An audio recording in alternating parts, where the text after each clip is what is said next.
Doutor Marcos, eu acho que a gente pode começar direto com o senhor fazendo a explanação. Eu tive aqui mês passado, algumas pessoas já tiveram, já falei, então seria de certa forma repetitivo falar sobre o mesmo tema, né? Com a sua visão seria um pouco mais agradável.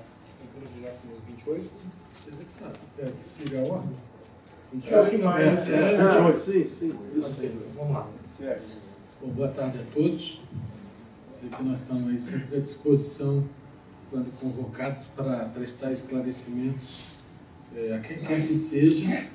Porque os processos judiciais que a gente cuida, na verdade, a gente está cuidando de direitos de pessoas. E essas pessoas têm todo o direito de questionar, de perguntar, de acompanhar, de saber o que está acontecendo na ação judicial em que o direito dela está sendo discutido. O processo dos 28 é toda uma longa história que a gente já falou outras vezes aqui. Eu vou recapitular de uma forma breve, mas caso fique alguma lacuna que não permita o entendimento, vocês vão poder perguntar e aí a gente esclarece. É um processo que o Sinal entrou, na verdade, em 1997, ele fez um protesto judicial interruptivo da prescrição, porque ia completar 5 anos já, que foi em 93, que foi essa lesão dos 28, quando a Constituição da época dizia que os reajustes tinham que ser idênticos entre civis e militares. E aí, no governo Itamar Franco, foi dado um reajuste para os funcionários civis de 100%, que correspondia mais ou menos à inflação da época, e para os oficiais generais de 128,86%. Para outras categorias, houve reajustes além dos 100%. Então, as leis que trataram desse assunto foram as leis 8622 e 8627, ambas do ano de 93. Então, o conjunto do funcionalismo recebeu 100%, os oficiais generais receberam 128,86%, e algumas categorias receberam 15, 12, 5, 7, enfim, conforme está lá nos anexos dessas leis. E, já que a Constituição da época dizia que não podia haver diferenciação de índice entre civis e militares, houve então um questionamento que o que deu para os generais tinha que dar para todo mundo, e a diferença era os 28,86. Na época, o Sinal até ficou na dúvida sobre o encaminhamento da ação, porque pessoas que tinham entrado isoladamente estavam perdendo. A Justiça Federal entendia na época que o fato de vocês estarem no regime CLT, que os reajustes eram diferentes, database era setembro, depois veio a inconstitucionalidade do artigo 251 da Lei 8.112, aí tem toda a discussão do efeito retroativo, chamado efeito ex tunc, da declaração de inconstitucionalidade, e vocês teriam que ser estatutários desde 1990, né? Janeiro de 91. Como desfazer o que foi feito no período sob o regime da CLT é sempre uma complicação. Daí veio a medida provisória, criou o tal pro labore facto, lá no artigo, acho que 19 ou 21, lá da medida 1535, depois convertida na lei 9.650. Mas o fato é que o Sinal não queria perder o prazo, mas também estava sentindo o ambiente, até porque você entrar com uma ação coletiva e perder, o risco da sucumbência é sempre muito grande, né? E na época, eu não sei se essa realidade ainda prevalece hoje, vocês vão saber dizer melhor, mas havia uma fama que o funcionário do Banco Central era elite no funcionalismo, né? E a gente via, pelo menos, uma má vontade, às vezes, de juízes e tal, e do próprio governo em relação ao Banco Central. Mas em 99, a ação foi iniciada. O Sinal, na época, optou pelo caminho da representação processual do artigo 5º, inciso 21 da Constituição, né, que as entidades associativas, quando expressamente autorizadas, podem representar em juízo seus associados. Até porque, na época, havia uma discussão se a substituição processual era permitida ou não. Havia uma jurisprudência oscilante que veio a ser definida Só em 2006, pelo Supremo, por 6 votos a 5, por um voto apenas, o Supremo, não, a substituição processual é ampla, geral e restrita. Então, para não correr o risco de fazer um processo que pudesse cair lá na frente pela falta da substituição processual, o Sinal escolheu a representação e cada um assinou lá, dando poderes, e a ação é só para esses que assinaram. Essa ação teve resultado desfavorável na primeira instância, na Vara Federal, desfavorável no Tribunal Regional Federal, desfavorável no Superior Tribunal de Justiça e só no Supremo Tribunal que nós conseguimos o provimento do recurso extraordinário para assegurar o reajuste de 28,86. A decisão, então, transitou no julgado, formou a chamada coisa julgada, que é algo que não pode ser mais modificado. A única coisa que poderia modificar isso aí seria uma ação rescisória que teria que ser ajuizada no prazo de 2 anos, né, do trânsito em julgado. O banco não ajuizou essa rescisória, como na época ele não interpôs nenhum recurso dentro do próprio Supremo Tribunal Federal, porque ele interpretou que ele não devia nada. Quando muito ele deveria 8 meses de atrasado, que na database seguinte a 93, em setembro de 93, o reajuste dado em setembro engoliria, né, compensaria com esse de 28. Então passou o prazo da rescisória, se tornou a coisa julgada, como se diz, coisa julgada soberana, que nem a lei pode modificar. Muito bem. Logo que o processo voltou à vara de origem, começou a execução. Como é que funciona o processo de execução? Ele tem 2 fases.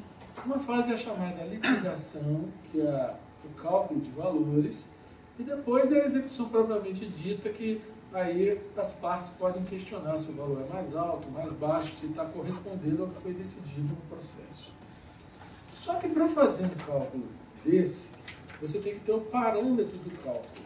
Ou seja, o banco, entendendo que ele não devia nada, porque já compensou, ou, na pior das hipóteses, que ele deveria só até setembro de 93, ou numa segunda, pior ainda, do ponto de vista dele, até novembro de 96, porque em dezembro veio o plano de cargos já do regime estatutário, que, segundo ele, absorveria esses 28. E depois ainda veio o subsídio lá em 2008, que também absorveria. Quer dizer, o banco tem várias teses do processo para tentar frustrar, ou retardar, ou atrapalhar a execução.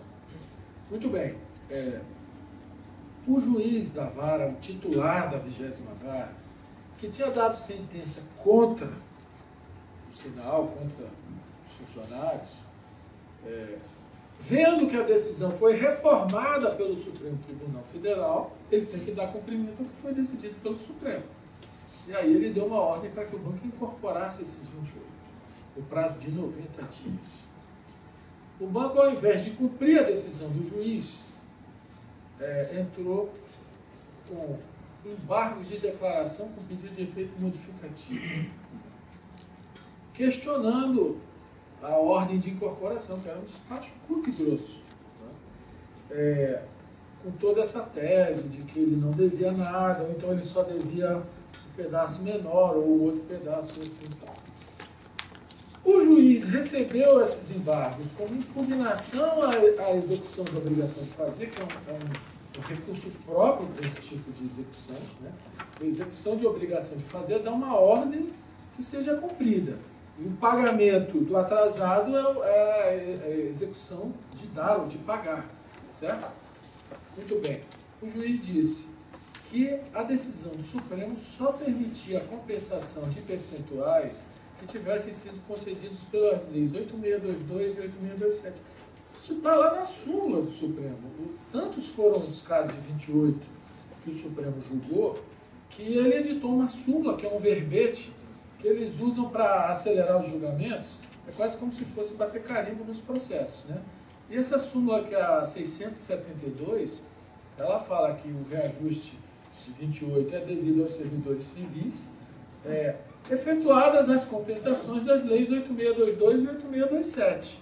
Quer dizer, O oficial general teve 28, então para ele é zero, porque ele já teve 28 em 86. Mas o outro, que teve 15, vai compensar esses 15 dos 28. O que não teve nada além dos 100, não tem o que compensar. Claro. Tanto é assim que lá no governo, essa discussão foi no governo Itamar. Lá no governo Fernando Henrique, em 98, 99, o governo editou uma medida provisória que estendeu esses 28 para todo o funcionalismo do TF, do federal. Né? Já cumprida a decisão do Supremo. Então, eles tiveram essa incorporação. Quem não teve antes, teve em 98, quando veio a medida 1504, medida provisória. Muito bem. Na época dessa medida provisória, o Ministério do Planejamento emitiu uma nota técnica de que a medida provisória não se aplicava ao Banco Central. E por isso, para vocês, não houve nem reajuste das leis 8622 e 8627, porque essas leis, o reajuste de vocês foi em setembro, não foi em janeiro, como também não foi aplicada a medida provisória em razão. Porque se a medida provisória tivesse sido aplicada e eles tivessem incorporado os 28 lá em 98, aí o cálculo seria de 93 a 93. Era só pedir o pagamento do atrasado. Claro? Muito bem. Como não houve essa incorporação até hoje, se ela foi absorvida ou não no plano de cargos de 96 ou do subsídio em 2008, é uma discussão em aberto, que o juiz tem que decidir. A nossa obrigação é pedir o máximo para o funcionário, mas pedimos incorporação agora. Né? O juiz é que dissesse, não, o limite é 2008, ou o limite é 96, ou o limite é 93, como o banco estava sustentando pagar só 8 meses e tal.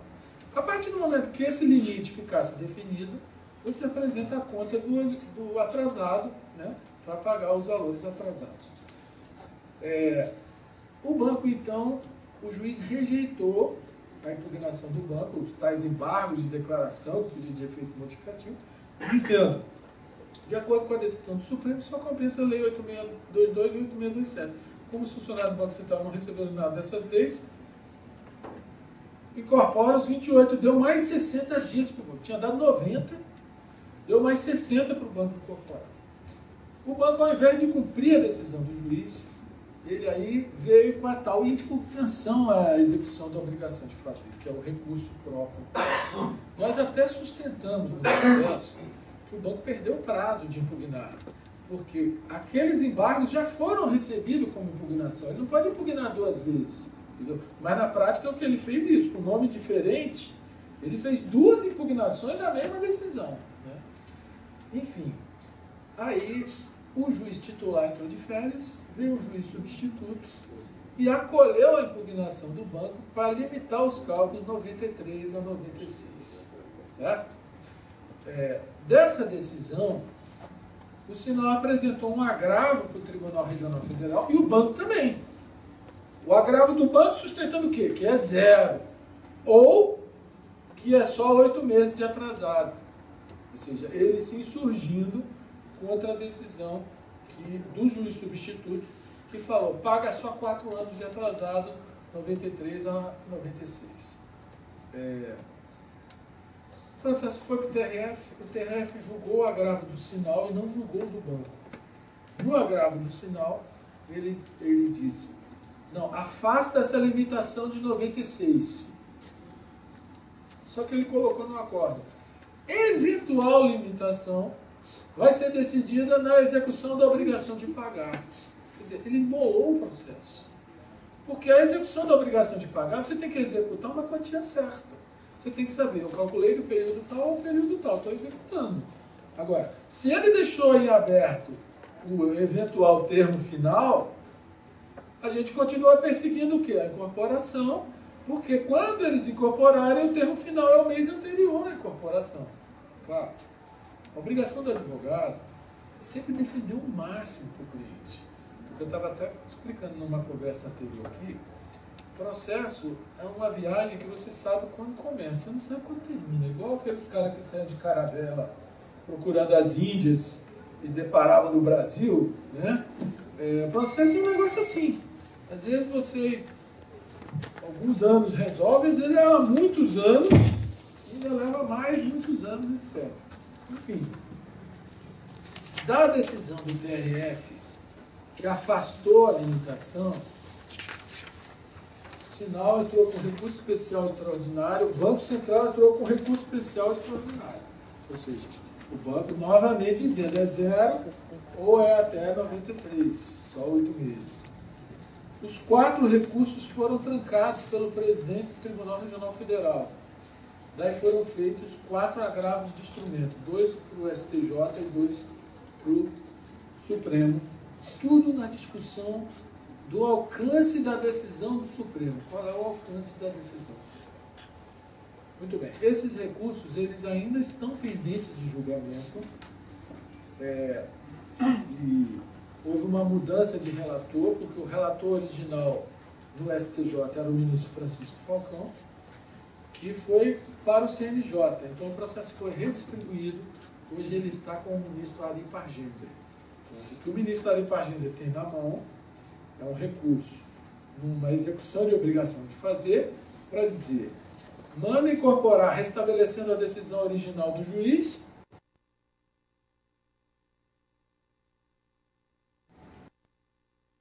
ou mantém essa decisão do TRF que deixa em aberto, não fala nada e faz a execução ficar no atoleiro, porque você não tem parâmetros para executar. Isso aí está lá no STJ para ser decidido. Paralelamente a tudo isso, em 2011, o Sinal fez uma correspondência para o advogado-geral da União, pedindo que o AGU interferisse numa eventual negociação. Porque a gente sabe que o processo ou ele termina por acordo, ou ele termina numa briga que não se sabe quanto tempo leva. Né? Você viu, na própria execução você poderia ir até o STJ de novo, até o Supremo de novo. Né? E dependendo do que se decidir ali, ainda fica podendo recorrer de novo. Enfim, a estrutura processual brasileira dá margem para isso. Enfim,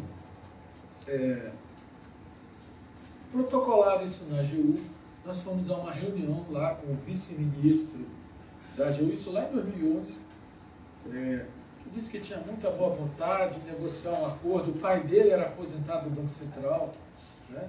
Tinha maior boa vontade e tal, mas que dependia que o Banco Central quisesse. Aí convocou o Banco Central, lá na época o doutor Siqueira estava lá na chefia do jurídico, né?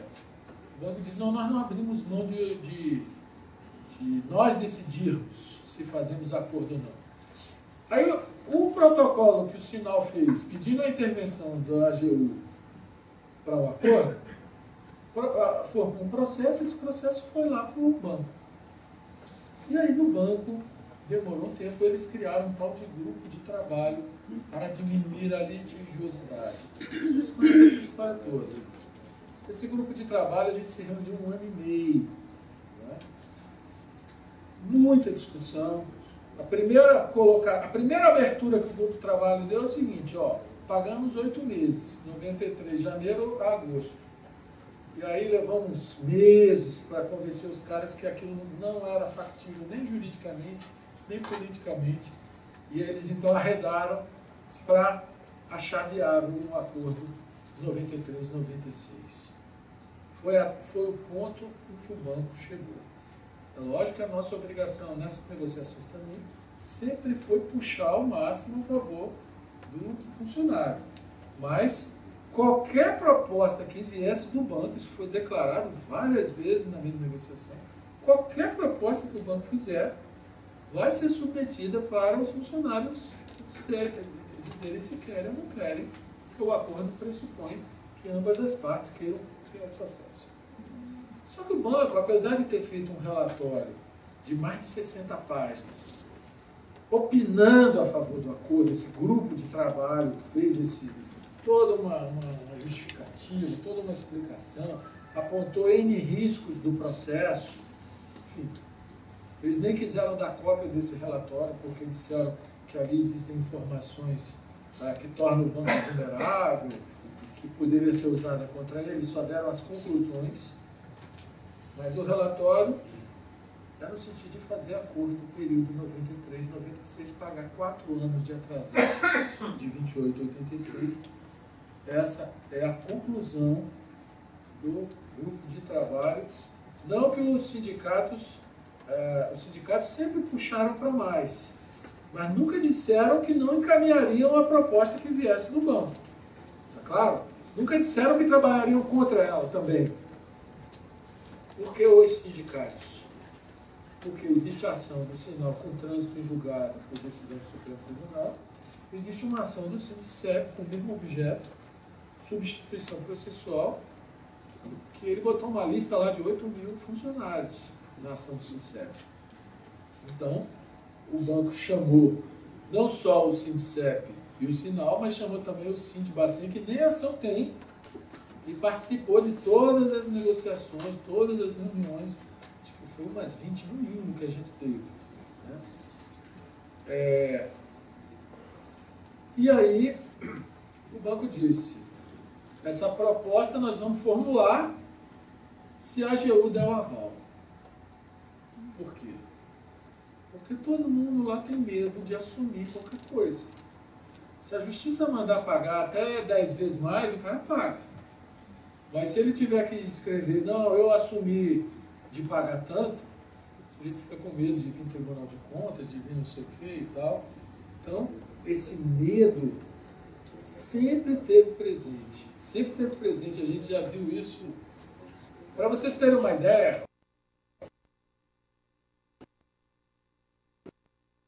o cuidado deles é tal que eles, vendo que 6 dos 8 diretores, 6 poderiam ser beneficiados não pela ação do Sinal, porque eles não estão na ação do Sinal, mas eles estão na ação do Sindicep. Eles decidiram que não mandariam o processo para a diretoria para não ter o dedo da diretoria, ou seja, a diretoria ficou sabendo de tudo, mas não formalizou, e do própria Procuradoria Jurídica do Banco eles encaminharam o processo lá para a AGU, sem que tivesse o dedo a Procuradoria só deu ciência à diretoria de que estava encaminhando o processo para a AGU. Esse processo administrativo de proposta de acordo que foi aberto por uma iniciativa do Sinal lá em 2011. Lá na AGU começou um jogo de empurra terrível. Terrível. Por quê? Primeiro que ninguém quer assinar embaixo de um acordo de R$1 bilhão. Nossa, por aí. Segundo, porque existem as ciumeiras das procuradorias. O que acontece? A AGU, a Advocacia Geral da União, ela tem umas divisões internas. Ela tem a chamada PGU, que é a Procuradoria da União, tem a PGF, que a Procuradoria Federal pega todas as autarquias e fundações, parece que são 130 e poucas autarquias e fundações. Tem a CGU, que é a Consultoria Geral da União, lá interna da própria Procuradoria. E tem a PGFN, que é a Procuradoria Geral da Fazenda Nacional, que faz parte da estrutura da AGU, mas é subordinada direto ao ministro da Fazenda. E aí, começou um jogo de empurra que ninguém queria assumir o filho que estava circulando por lá. Nós até tentando abreviar o processo, porque nós queríamos pegar o precatório antes de 30 de junho, para que o pagamento se desse em 2014. Então nós provocamos a coordenação de conciliação da Justiça Federal. Existe um fórum lá só de conciliação da Justiça Federal. Nós procuramos uma juíza responsável, explicando toda a história, e ela chamou para uma audiência de conciliação. O banco já disse, sem a AGU eu não vou. Então chamou a AGU também, né? E a primeira audiência lá com a juíza federal, a AGU não foi. Ela resolveu, o banco disse, sem a AGU eu não faço nada. Veja só, a ideia de uma proposta do banco já estava formalizada nesse processo administrativo. Só que a proposta não foi feita ainda, porque ela disse, eu faço se a AGU me dá um respaldo para eu fazer. Na segunda audiência, a gente insistiu com o vice-ministro, que é aquele que o pai era aposentado do banco e tal, para ele mandar um representante da AGU. E aí, na última hora, ele mandou um advogado lá, que o cara não entendia nada e não queria nada. Também morrendo de medo do processo. Eu sei que o sujeito saiu de lá, fez uma intriga lá, que eu não sei qual foi, que o vice-ministro ficou bravo, e o cara que recebia a gente na maior cordialidade ficou irado e o quadro mudou. Fritando os ovos, eles acabaram decidindo internamente na AGU que quem deveria responder ao banco seria a CGU, Consultoria Geral da União, que é o doutor Godoy, que é o consultor, é um advogado da União, que é o... Também cercamos o doutor Godoy, fomos na faculdade onde ele dá aula, fizemos de tudo que você pode imaginar para que essa coisa saia. O doutor Godoy primeiro mandou o processo para o planejamento. Ficou lá um tempo. Lá no planejamento, eles deram lá um opinativo muito xoxo, muito vago, que não altera nada. Devolveram para a AGU. Lá na AGU, então, o doutor Godoy, na verdade, acho que foi o substituto dele,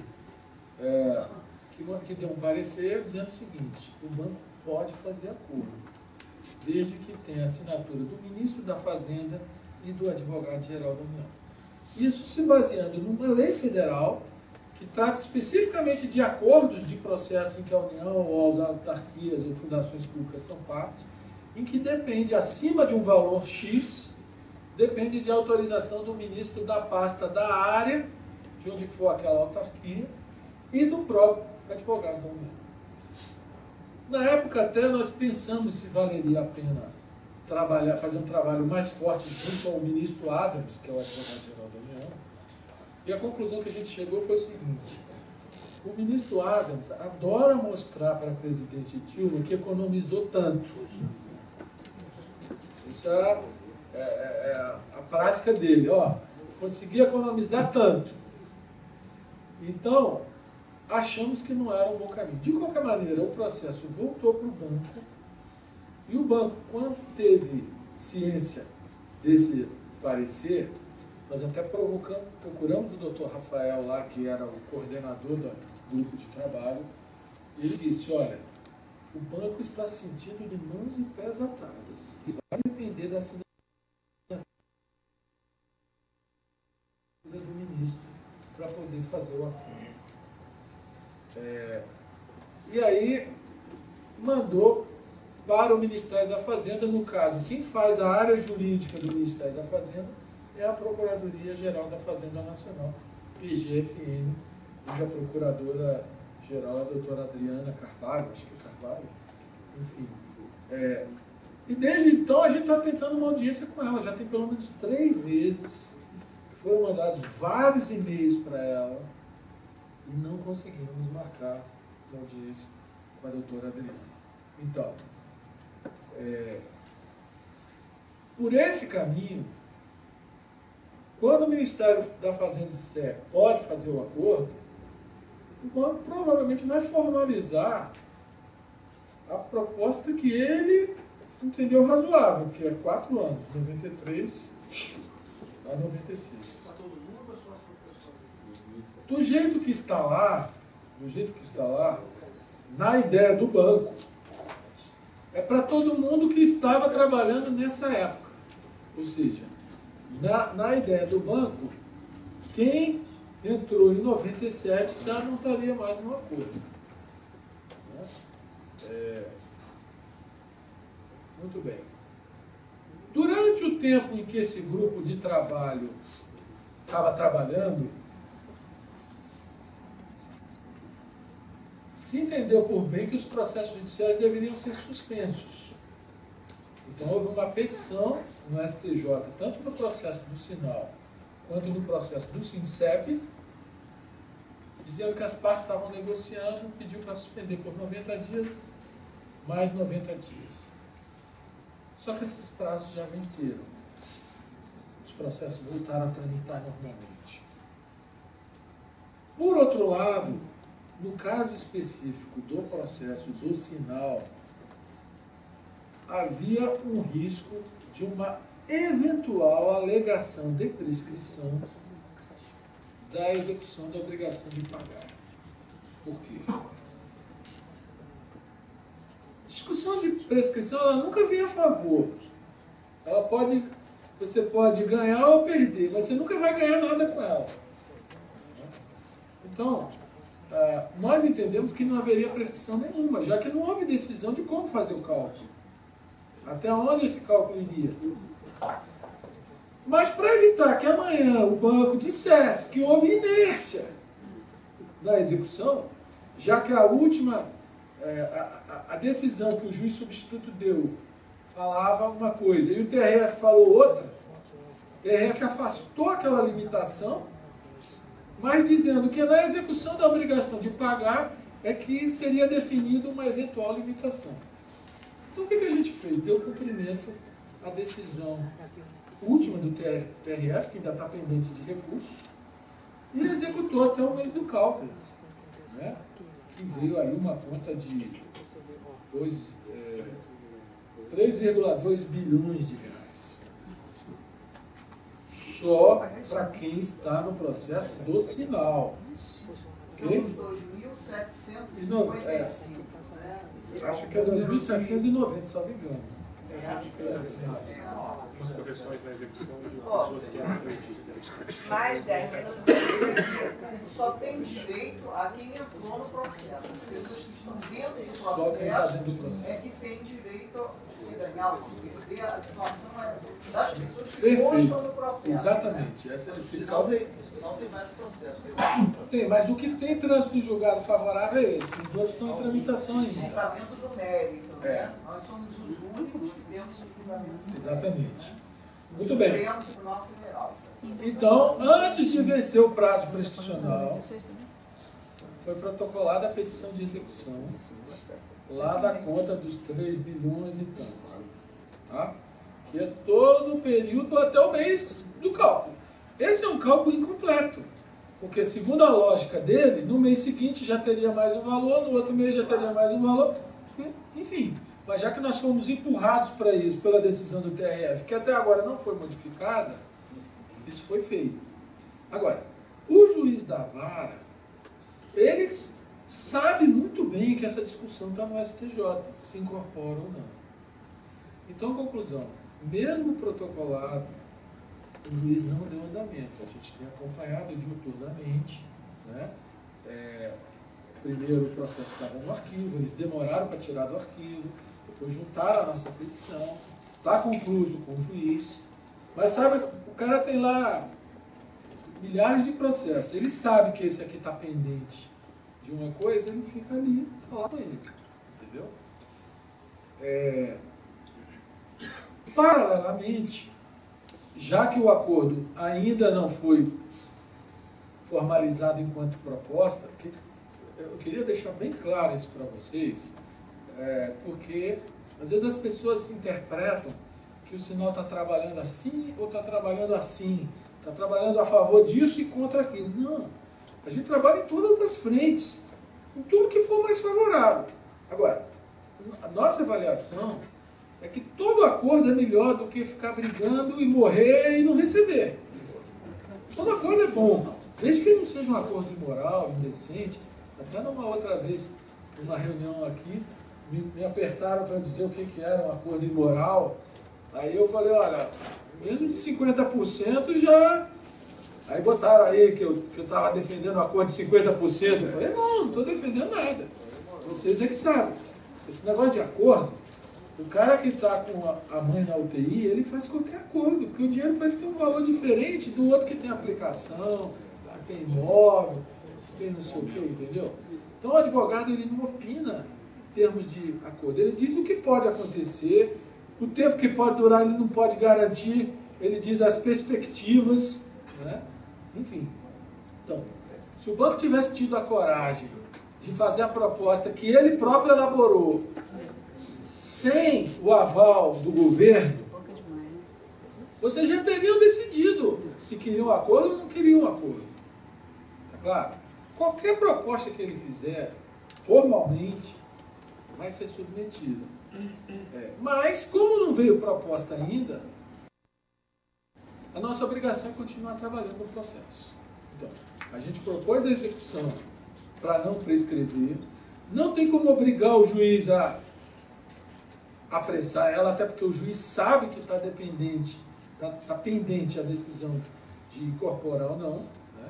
E estamos fazendo um trabalho forte no STJ, junto ao ministro Ari Barcheda. O cara conseguiu audiência, conseguiu que ele recebesse o memorial. No mesmo dia ele já despachou, porque faltava que nós nos manifestássemos sobre o agravo do banco, já que o agravo do banco tinha ficado retido lá no TRF. E aí o STJ, informado por nós que havia um agravo do banco, teve que requisitar esse agravo lá do TRF. Aí ele abriu o prazo para nós contraminutarmos. Isso já foi feito. O ministro Ari Barcheda completa 70 anos em 2014. Então, o trabalho que está sendo feito é o seguinte: o senhor não vai aposentar sem decidir esse troço. Certo? E o que a gente pode fazer? A gente tem que fazer o processo andar para frente. Houve algumas pessoas que questionaram sobre como empurrar o processo da execução. Do jeito que está, o processo da execução, ele pode ainda sofrer todos esses recursos. Por quê? Porque o banco vai chegar lá e vai contestar o cálculo dizendo é zero, na pior das hipóteses até 93, de 92, na pior das hipóteses até 96, e assim vai. Ou até um subsídio. Então, tudo isso vai se reabrir de novo, se ficar a decisão do TRF como ela está hoje. Então, nossa estratégia de tentar virar no STJ uma ordem de incorporação é porque ela abrevia toda a discussão da execução. Porque se o STJ disser incorpora, o banco vai ter muita dificuldade de levar isso para o Supremo. Primeiro, porque tem uma súmula do Supremo a nosso favor. E segundo, que a discussão deixa de ser constitucional. Precisa ser legal. Se eles receberam ou não em razão daquelas leis. Né?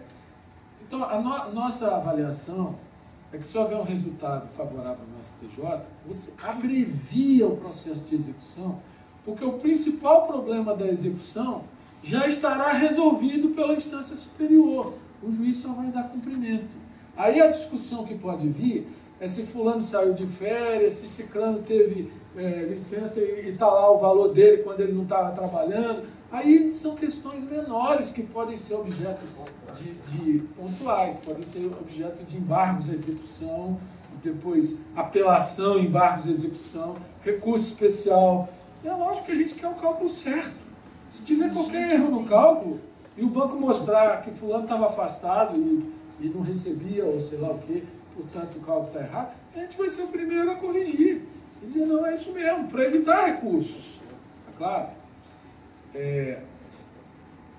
Enfim, conclusão de tudo. Vou falar a minha avaliação pessoal a respeito do acordo. É só uma opinião, tá, gente? Não quer dizer que seja o que de fato está acontecendo. Eu acho que enquanto era o grupo de trabalho, era uma coisa que andava dentro do Banco Central. A diretoria sabia de tudo. Mas era uma coisa que andava dentro do Banco Central, pendente de decisão do Banco Central. Na hora que eles viram que os diretores seriam beneficiados e não quiseram amanhã sair na Veja, que eles fizeram acordo para beneficiar eles mesmos, aí eles já começaram, não, da Procuradoria vai direto para a AGU. Procuraram os respaldos, né? E acabou com esse negócio do Ministério da Fazenda. Eu entendo que o Ministério da Fazenda, você já está numa decisão de governo. já não é mais uma decisão interna da autarquia. Tá claro? Aí o governo leva em conta o gasto público, leva em conta a eleição, leva em conta um monte de outras coisas.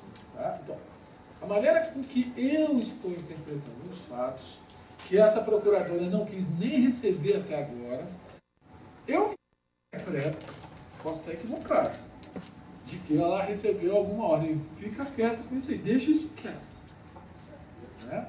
A própria juíza federal do Foro de Conciliação, nós pedimos a ela, convoque a doutora Adriana para uma conversa aqui, para a gente explicar para ela a situação.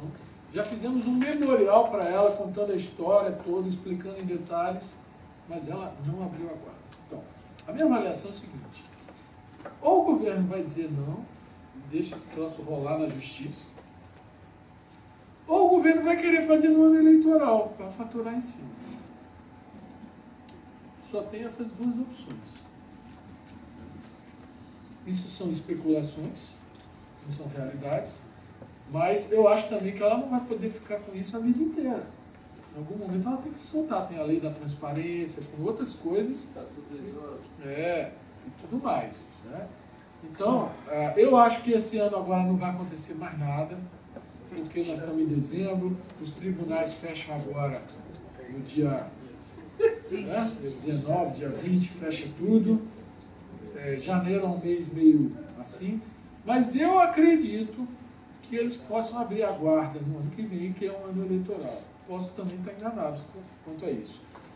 Perseguir o acordo, nós vamos perseguir sempre. Agora, se ele vai ser um acordo bom ou ruim, vocês é que vão decidir se interessa ou não. Tá claro? E enquanto o acordo não sai, a nossa obrigação é perseguir o melhor resultado no processo, que é o que nós estamos fazendo. Enfim, eu não estou trazendo grandes novidades para vocês, mas a partir do momento que o sinal pediu que eu viesse prestar esclarecimentos, estou aqui e estou à disposição também para responder as perguntas de vocês. E também lá em Brasília, eu falei para o pessoal que eu conversei agora na hora do almoço, que qualquer integrante do processo tem o direito de procurar a gente e querer saber o que está acontecendo, ou uma comissão para não ir todo mundo.